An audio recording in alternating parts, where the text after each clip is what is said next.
Is good. देखो, अपने experience से बताती हूँ मैं। सबसे पहले तो प्रेम में पढ़ना बहुत आसान है। हाँ प्रेम का प्रस्ताव रखना बहुत आसान हाँ। है।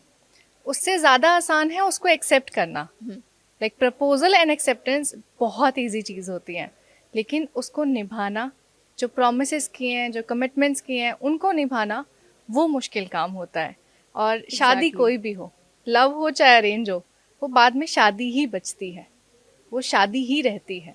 और शादी को निभाना और शादी का एसेंस समझना फिर इम्पोर्टेंट हो जाता है। अब आपने शादी की बात कही, तो शादी से पहले रिलेशनशिप तो ऑब्वियसली सबका डेवलप होता ही होता है। तो आपसे मैं जानना चाहूंगी, रिलेशनशिप की क्या डेफिनेशन है, क्या है रिलेशनशिप? एक लड़का लड़की एक दूसरे को पसंद करते हैं, प्यार करते हैं, क्या वही रिलेशनशिप है या कुछ और है, उससे बढ़कर है? देखो, प्यार ना साथ मांगता है। फिर आपको ना चीज़ों को मैनेज करना है। मैनेज पार्टनरशिप में कैसे करते हैं कि आप सिचुएशंस को भी संभालते हैं, आप वेदर्स को भी संभालते हैं, आप एक दूसरे को भी संभालते हैं, आप हर चीज़ एक दूसरे के साथ करते हैं।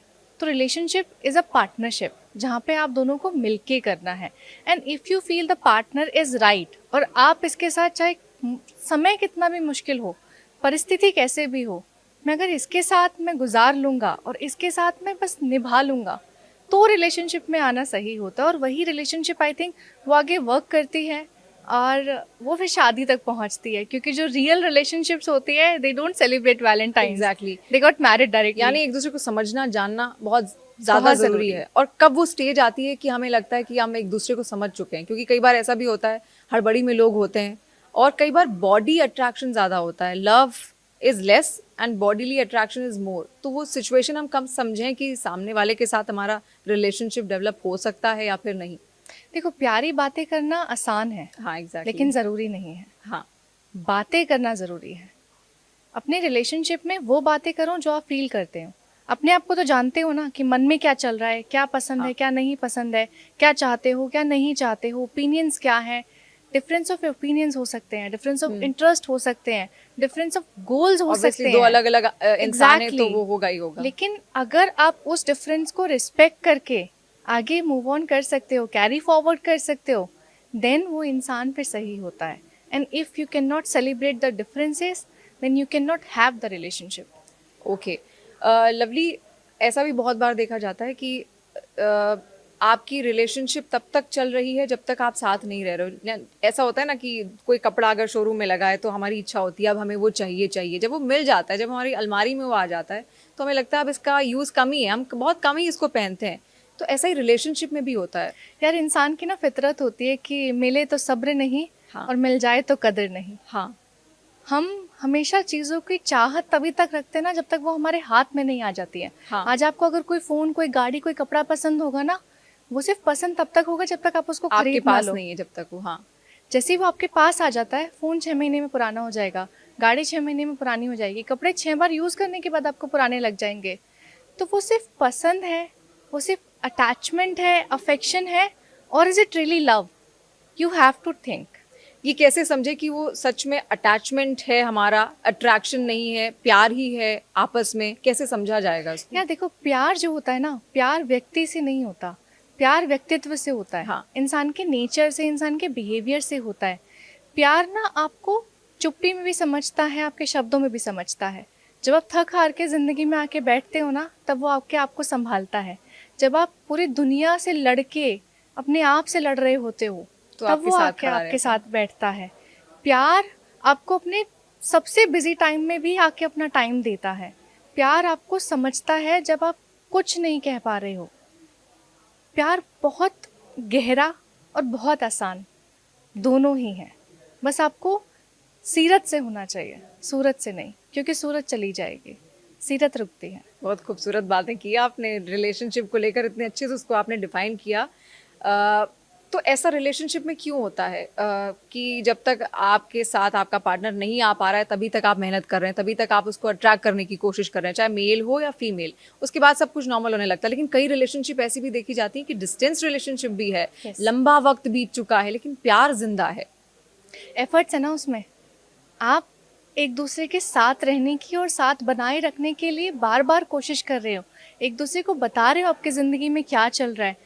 Relationship is all about efforts, trust, communication, patience, friendship. Friendship, and वो कहते हैं ना कि आप प्यार में मस्ती करो, हाँ। लेकिन मस्ती में प्यार मत करो। हाँ अगर आपके रिलेशनशिप में वो फन है, वो एफर्ट है कि आप हाँ। बोरियत आने के बाद में भी जिंदा रख पा रहे हो, तो वो relationship I think long live करता है। और ये हर रिलेशनशिप में आता है, हर रिश्ते में ना एक पड़ाव आता है जिसको हम बोलते हैं सैचुरेशन पॉइंट। हाँ। कि आप ना एक दूसरे में बोरियत महसूस करने लगते हैं कि यार हाँ। बातें खत्म होने लगी हैं करने के लिए, एक दूसरे के बारे में सब जान लिया है, रूटीन जान लिया है, सब कुछ जानते हैं। तो क्या वो प्यार नहीं है अगर नहीं। ऐसी सिचुएशन आ रही है तो? That या saturation- कम्युनिकेशन की कमी है? नहीं नहीं नहीं, वो जो सैचुरेशन पॉइंट हाँ, आता है ना, हाँ।